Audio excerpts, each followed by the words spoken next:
கனடாவில் வணிக முகாமைத்துவ கல்வியை கற்றுவந்த இந்தியாவை சேர்ந்த 25 வயதான சர்வதேச மாணவர் குர்கிரத் சிங் என்பவர் கொல்லப்பட்டுள்ளார். சென்ட் ஜோன் கோட்டைக்கு அருகில் ஏற்பட்ட வாக்குவாதத்தை தொடர்ந்து அவர் கொல்லப்பட்டதாக தெரிவிக்கப்பட்டுள்ளது. குறித்த சம்பவம் கடந்த 13ஆம் தேதியன்று நள்ளிரவில் சார்லி ஏரிக்கு அருகிலுள்ள ஒரு படகு இறங்குதளத்தில் நடந்ததாக போலீசார் தெரிவித்துள்ளனர்.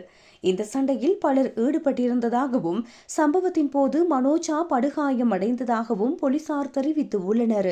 அவருக்கு அவசர சிகிச்சை அளிக்கப்பட்ட போதிலும் அது பலனளிக்கவில்லை என கூறப்பட்டுள்ளது. இந்நிலையில் சம்பவம் தொடர்பில் கனடாவின் மேஜர் கிரைம்ஸ் யூனிட் விசாரணை நடத்தி வருகின்றது. மேலும் இந்த சம்பவத்தோடு பலருக்கு தொடர்பு இருப்பதாக அதிகாரிகள் சுட்டிக்காட்டியுள்ளனர்.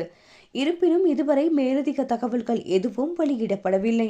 இவ்வாறிருக்க இந்தியாவில் உள்ள தலைவர்களும் நிறுவனங்களும் அவரது மரணத்துக்கு தங்கள் வருத்தத்தை தெரிவித்துள்ளதோடு அவரது குடும்பத்தினருக்கு இரங்கலையும் வெளியிட்டுள்ளனர்.